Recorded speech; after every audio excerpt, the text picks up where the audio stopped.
Hello everyone, आज हम बात करने वाले कार्बन डाइऑक्साइड ट्रांसपोर्ट के बारे में। तो लास्ट वीडियो में हमने ऑक्सीजन ट्रांसपोर्ट के बारे में देखा। आज हम कार्बन डाइऑक्साइड ट्रांसपोर्ट पढ़ेंगे। स्टार्ट करते हैं इसके पार्शियल प्रेशर और कंपोजिशन ब्लड में। अगर आर्टीरियल ब्लड में देखें तो इसका पार्शियल प्रेशर होता है 40 mm ऑफ Hg। अगर वीनस ब्लड में देखें तो 46 mm ऑफ Hg। एल्वुलाई में इसका SH pressure 0 mm of Hg होता है। रीजन बीइंग कि ये एटमॉस्फेयर में काफ़ी कम परसेंटेज में अवेलेबल है, तो उस केस इसका partial pressure in contrast with 760 mm of Hg बहुत कम आता है। अब इसकी क्वांटिटी डिजॉल्व स्टेट में, dissolve means as such bubbles are dissolve in plasma, तो उसमें 2.62 ml आर्टीरियल ब्लड में है और 2.98 वीनस ब्लड में है। अगेन आप इस वैल्यू को वेरीफाई कर सकते हैं। 46/40 इंटू 2.98 पार्शियल प्रेशर हमेशा डिजॉल्व स्टेट की वजह से होता है, तो उससे आप क्रॉस चेक कर सकते हैं। ये अप्रॉक्सीमेटली 0.3 ml है। ओके, ये वैल्यूज थोड़े वेरी कर सकते हैं क्योंकि अलग अलग बुक्स में अलग अलग डाटा दे रखे हैं, जैसा कि ऑक्सीजन ट्रांसपोर्ट वाले में भी काफ़ी वेरी करते हैं डाटा। अच्छा, अगर कंबाइंड स्टेट की बात करें, जो उसका दूसरा मेजर पोर्शन है, वो है 46.4 ml आर्टीरियल ब्लड में और वीनस ब्लड में 49.7, यानी अप्रॉक्सीमेटली कार्बन डाइऑक्साइड जो पिकअप हुआ है टिश्यू से वो 3.7 ml है, यानी around 93% of total 4 ml and 0.3 ml 7% हो गया। ये कंबाइंड स्टेट है, आगे देखेंगे किसके साथ कंबाइंड है। बट यहाँ पे हमें एक चीज़ दिखती है कि कार्बन डाइऑक्साइड जो 1 मिनट में 100 ml ब्लड से जा रहा है वो है 4 ml। ओके, मल्टीप्लाई करते हैं 5 लीटर से हो गया 200 ml, जबकि ऑक्सीजन टिश्यू पे 5 ml जा रहा था और जो 20 ml हीमोग्लोबिन लेके जा रहा था वो 15 वापस लेके आता था, तो इंटू 5 लीटर मल्टीप्लाई करेंगे तो 250 ml। ये क्या, 250 ml ऑक्सीजन जाता है टिश्यू पे और 200 कार्बन डाइऑक्साइड वापस आता है। अब यहाँ से हमें एक बात समझ में आती है कि नॉर्मल मेटाबॉलिज्म में 50 ml ऑक्सीजन का कंजप्शन ज़्यादा है एज कम्पेयर टू CO2 के एक्सक्रीशन से, यानी CO2 का डिमांड CO2 का एक्सक्रीशन और ऑक्सीजन का जो डिमांड है वो सेम नहीं है। और इस कॉन्सेप्ट को एक्सप्लेन करने के लिए हम यूज़ करते हैं रेस्पिरेटरी एक्सचेंज रेशियो।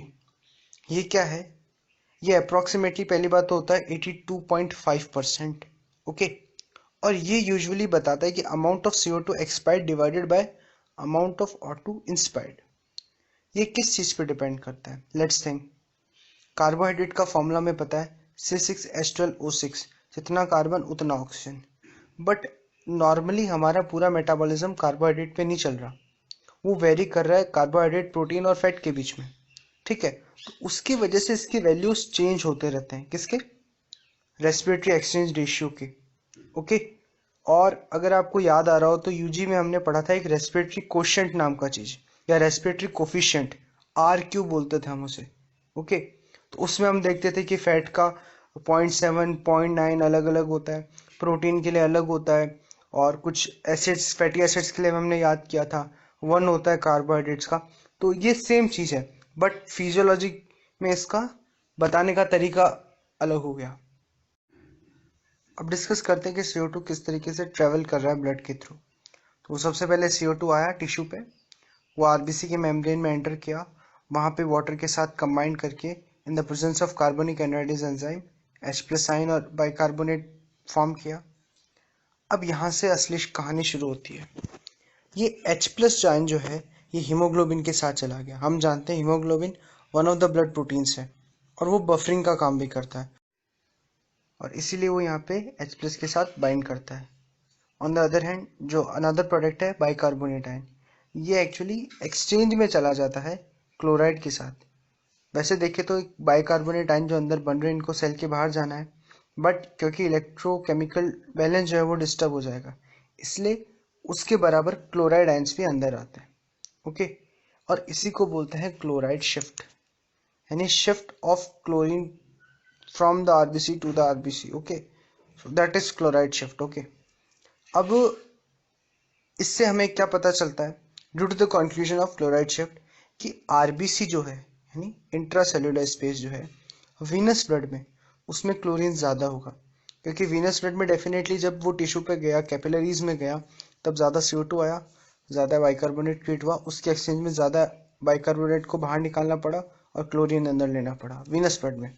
जबकि अपोजिट होगा, जब एल्वेलाई आएंगी तो आर्टीरियल ब्लड में जो आरबीसी हैं उनके अंदर, नॉट इन द ब्लड, उन आरबीसी के अंदर क्लोराइड आयन कम होगा। इसी के साथ एक पॉइंट है कि इसका जो पीएच है वो अराउंड 7.37 है। यूजुअली हम मेटाबॉलिक पीएच 7.36 से लेके 7.4 तक लेते हैं, प्लस 0.1 आप यहाँ पे एरर के रूप पे ले लीजिए, इसलिए वीनस पीएच 7.37 है। ओके, इसको हम आगे लिंक कर देंगे। अब हमने डिजॉल्व स्टेट से जो CO2 ट्रेवल कर रहा है उसकी बात कर ली, और कंबाइंड स्टेट में विथ बाइकार्बोनेट जो जा रहा है वो भी बात कर ली, यानी वाटर के साथ जो कंबाइंड होके जा रहा है। अब बात करते हैं कंबाइंड विथ हीमोग्लोबिन, यानी कुछ CO2 as it is haemoglobin के साथ जुड़ के जा रहा है। ये यूजुअली कितना है, अराउंड 20 to 30% है। अप्रॉक्सीमेटली हम इसको 23% आइडियली लेते हैं। ओके, अब हीमोग्लोबिन के साथ कैसे जुड़ा? ओके, तो हीमोग्लोबिन क्या है, हीम प्लस प्रोटीन, और प्रोटीन मीन्स अमाइनो एसिड, और अमाइनो एसिड मतलब नाइट्रोजन बेसिस।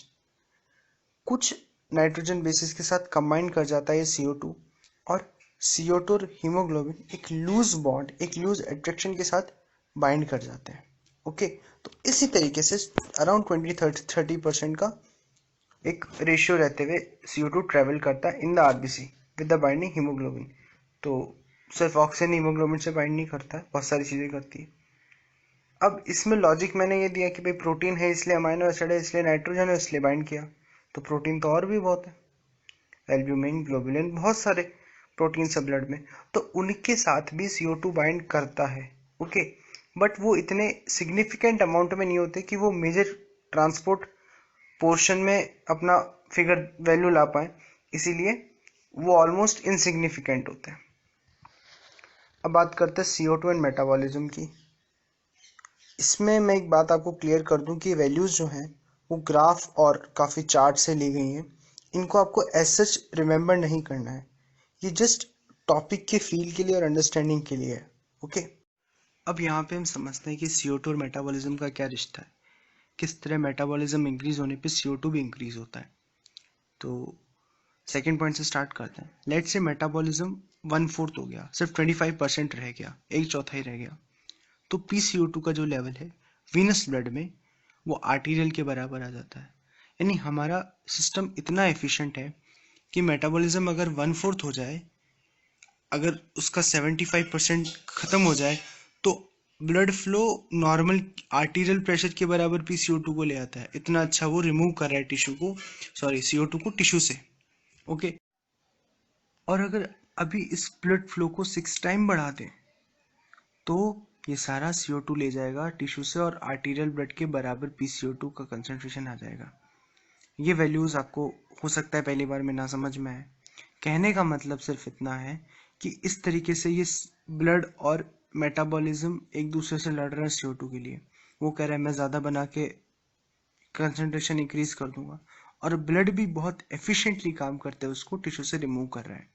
बट अगर मेटाबॉलिज्म को हम 10 टाइम्स बढ़ा दें तो इतना PCO2 हो जाएगा टिश्यू पे कि उसको नॉर्मली ब्लड फ्लो नहीं कंट्रोल कर पाएगा। इवन वो इंक्रीज भी हो जाए तो अपने लेवल पे, तो भी उसको कंपनसेट नहीं कर पाएगा। सो ये सारे पॉइंट्स हैं। वैसे हम जनरल हमें सिर्फ ना याद रखना है कि मेटाबॉलिज्म बढ़ने से CO2 बढ़ता है, ब्लड फ्लो कम होने पे वापस पार्शियल प्रेशर CO2 का बढ़ जाएगा, चाहे नॉर्मल मेटाबॉलिज्म हो। ओके, अब बात करते हैं एल्वोलाई पे क्या हो रहा है। हमने आरबीसी का डायग्राम तो पहले देख लिया कि हीमोग्लोबिन के साथ combined when whatever happened at tissue level. अब बात करते हैं एल्वुलाई लेवल पे क्या हो रहा है। तो एल्वुलाई पे शुरुआत होगी ऑक्सीजन से, ऑक्सीजन आएगी और वो कहेगी भाई हीमोग्लोबिन किसके साथ है, या तो H+ आयन के साथ या फिर CO2 के साथ, तो उसको हटाएगी, because oxygen have right to be with haemoglobin, normal tendency है।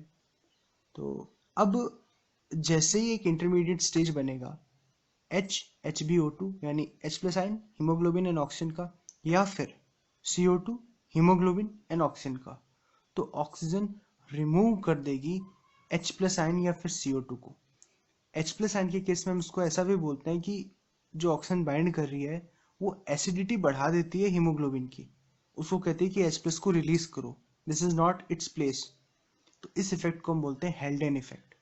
हेल्डेन इफेक्ट सिर्फ इतना कहता है कि ऑक्सीजन जब आएगी तो वो हीमोग्लोबिन के साथ बाइंड करेगी और उसकी एसिडिटी बढ़ाते हुए H+ को उससे दूर करेगी। अब क्योंकि देखो H+ अलग होकर यहाँ आ गया तो यहाँ पे इसकी कंसेंट्रेशन बढ़ी, तो इसका जो एक इक्विलिब्रियम था बाइकार्बोनेट के साथ वो फॉरवर्ड शिफ्ट होते हुए ये बाइकार्बोनेट के साथ कंबाइन करेगा और H2CO3 बना लेगा in slight presence of carbonic energies. Okay, तो जब बाइकार्बोनिक एसिड ज़्यादा बनने लग गया तो वो टूटने भी ज़्यादा लगेगा और CO2 again escape out of the RBC और ये एल्वेलाई पे रिलीज होना स्टार्ट हो जाएंगी, साथ में water as a byproduct निकल जाएगा। ठीक है, अब बाइकार्बोनेट कहाँ से आएगा लगातार, RBC में भरा थोड़ी है, तो अगेन ये क्लोराइड एक्सचेंजर जो है वो स्टार्ट होगा और ये बाइकार्बोनेट को अगेन अंदर की तरफ लेके आएगा। कहाँ पे, एल्वेलाई में। कहाँ से, वीनस ब्लड में से बाइकार्बोनेट्स को वापस अंदर लेगा और एक्सक्रीट आउट करेगा और जो अंदर क्लोरीन था उसको वापस बाहर लेके आएगा। तो अगेन इस जो एक्सचेंजर उसका रोल है। अब इसमें हम देख सकते हैं कि आर्टीरियल बेड में, आर्टीरियल मतलब जिससे सारा CO2 निकल चुका है तो, और बाइकार्बोनेट भी नहीं है, तो आर्टीरियल बेड की जो RBC होंगी, यानी ये जो हमारे सामने दिख रही है, आर्टीरियल बेड की जो RBC होगी उसके अंदर क्लोराइड कंसेंट्रेशन कम होगा। That's the point.